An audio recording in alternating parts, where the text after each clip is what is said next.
Meu nome é Rodrigo Minotauro Nogueira e estou pronto para a luta. Thoughts on how that matches up?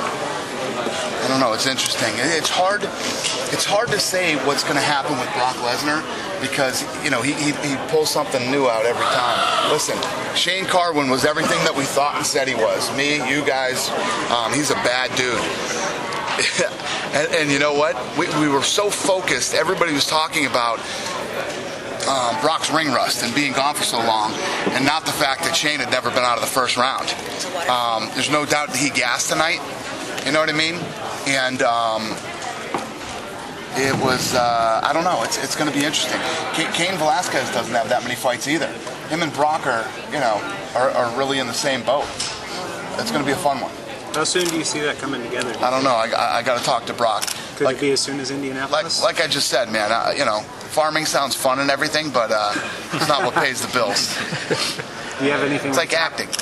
Huh? Do you have anything on tap for Indianapolis yet for a main event? Besides that, or is it something that could happen that fast? Maybe.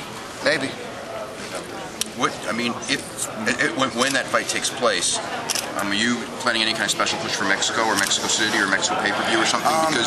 Because that potentially, Brock's a big star in Mexico already, and Cain's potentially a huge star in Mexico. Yeah. No, we have been talking about doing a fight down in Mexico City. You know what? But it always depends on timing. Timing is always important. When a guy gets done fighting, who's fighting next, and you can't account for injuries. You never know what's going to happen. So, it's good to see that he made it out of there almost injury-free. He's got a couple of cuts.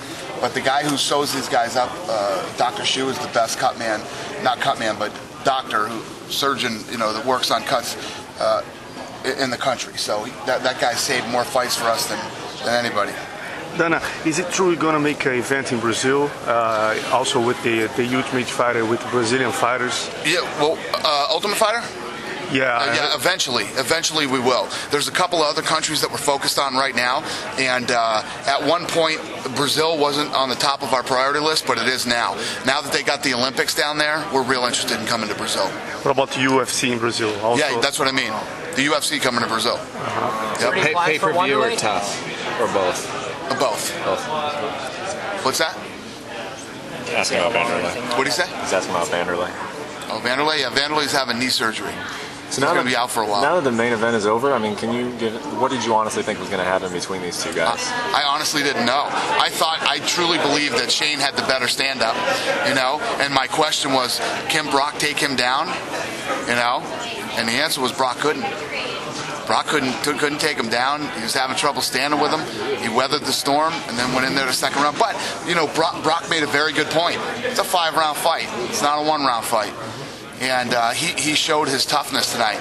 Every time this guy comes out, and pulling off a submission, I was saying earlier, that was a risky move.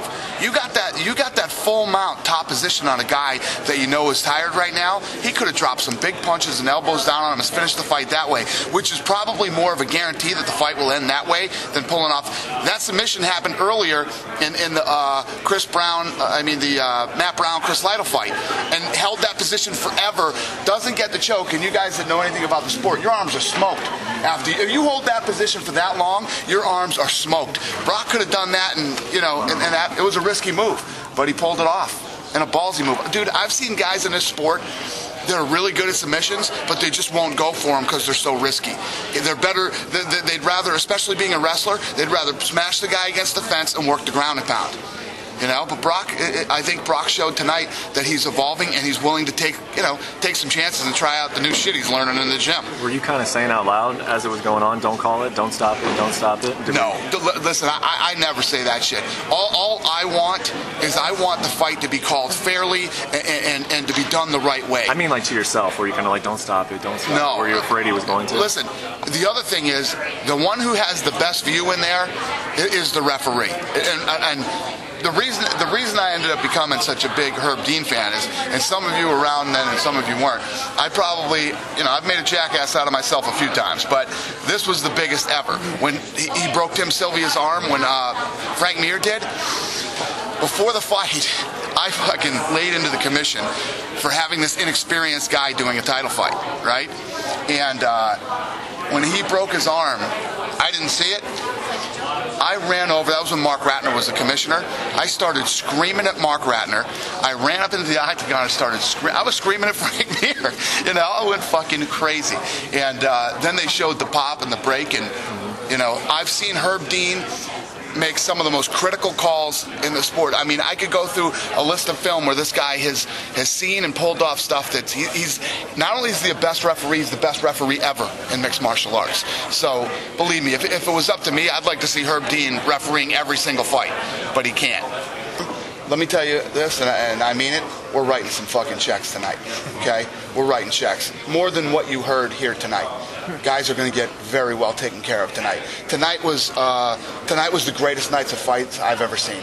So there's going to be some happy fuckers skipping out of the MGM tonight. I'll tell you that right now. Well, I hope you know what I mean by the right decision. I'm hoping he's going to retire. He's not there yet. I don't know, man. What is Hackelman and his camp? Are they behind him still? You know what? You remember when I was basically smashing everybody around him at the last press conference and calling them Klingons and da-da-da-da? Well, I apologize for that because Chuck told me that that's not the case. That their feeling is, you know, the same thing. These are guys that care about him, been around him for a long time, and you know, that they're willing to back him or support him any way he wants, whatever he wants. They're being friends. You know, I thought people were in his ear because I was hearing rumors. I thought people were in his ear. You look good in that last fight. You know, right up until you got knocked out, and you could do this and you could do that, and that's not the shit I want to hear. You know what I mean? Dana, what do you think he'll do with Shane next?